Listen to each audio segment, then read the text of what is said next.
BIMSTEC सम्मेलन में भारत का दबदबा कायम। पीएम मोदी ने सदस्य देशों को दिया यूपीआई से जोड़ने का प्रस्ताव। बिम्स्टेक देशों में भारत अग्रणी भूमिका निभाता है। थाईलैंड में हो रहे बिम्स्टेक शिखर सम्मेलन में पीएम मोदी ने यूपीआई को जोड़ने, बिम्स्टेक चैम्बर ऑफ कॉमर्स की स्थापना करने और व्यापार बढ़ाने समेत कई प्रस्ताव रखे। बिम्स्टेक देशों में भारत का दबदबा बरकरार है। थाईलैंड में हो रहे 6वें बिम्स्टेक शिखर सम्मेलन में पीएम नरेंद्र मोदी ने सदस्य देशों को यूपीआई से जुड़ने का प्रस्ताव दिया। उन्होंने कहा कि इससे क्षेत्र में व्यापार, कारोबार और पर्यटन को बढ़ावा मिल सकता है। इसके अलावा प्रधानमंत्री ने बिम्स्टेक चैम्बर ऑफ कॉमर्स की स्थापना करने, वार्षिक व्यापार शिखर सम्मेलन आयोजित करने और क्षेत्र में स्थानीय मुद्राओं में व्यापार को बढ़ावा देने की संभावनाएं तलाशने का भी प्रस्ताव रखा। संबोधन में शुरुआत करते हुए पीएम मोदी ने सबसे पहले 28 मार्च को म्यांमार और थाईलैंड में आए विनाशकारी भूकंप में हुई जान माल की हानि पर संवेदना व्यक्त की। उन्होंने आपदा प्रबंधन के लिए भारत में बिम्स्टेक उत्कृष्टता केंद्र की स्थापना का भी प्रस्ताव रखा, ताकि आपदा तैयारी, राहत और पुनर्वास पर सहयोग किया जा सके। प्रधानमंत्री ने कहा कि बिम्स्टेक दक्षिण एशिया और दक्षिण पूर्व एशिया को जोड़ने वाले पुल का कार्य करता है। ये क्षेत्रीय संपर्क, सहयोग और समृद्धि के नए रास्ते खोलने के लिए प्रभावी मंच के रूप में उभर रहा है। पीएम मोदी ने बिम्स्टेक समूह के दायरे और क्षमताओं को बढ़ाने की आवश्यकता पर बल दिया। उन्होंने गृह मंत्रियों के तंत्र को संस्थागत बनाने की पहल की सराहना की। साथ ही भारत में पहली बैठक आयोजित करने का प्रस्ताव रखा। उन्होंने कहा कि ये मंच साइबर अपराध, साइबर सुरक्षा खतरों, आतंकवाद और नशीली दवाओं और मानव तस्करी के खिलाफ लड़ाई में महत्वपूर्ण भूमिका निभा सकता है। मैं इस वर्ष इसकी पहली बैठक भारत में आयोजित करने का प्रस्ताव करता हूँ। प्रधानमंत्री ने कहा कि उन्हें बिम्स्टेक देशों के साथ डिजिटल सार्वजनिक अवसंरचना स्थापित करने में भारत के अनुभव को साझा करने में खुशी होगी।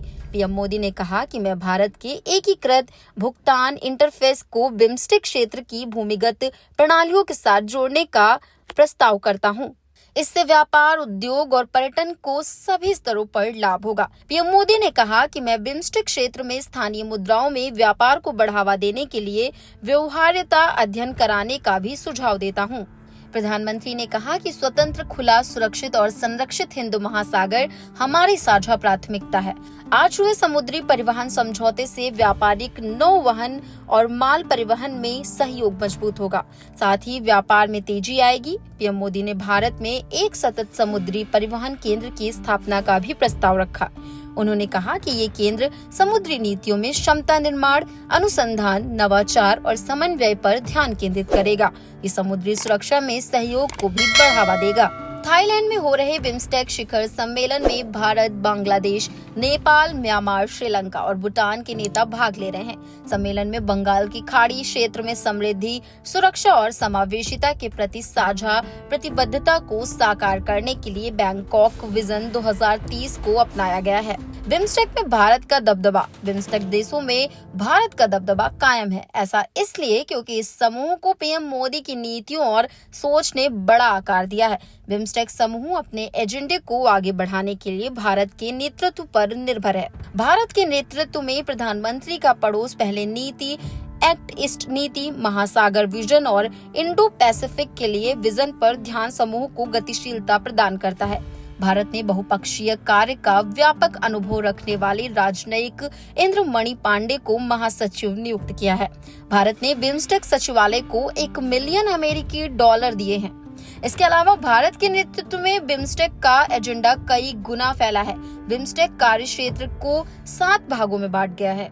इसमें प्रत्येक देश एक भाग का नेतृत्व करता है। भारत सुरक्षा क्षेत्र का नेतृत्व करता है।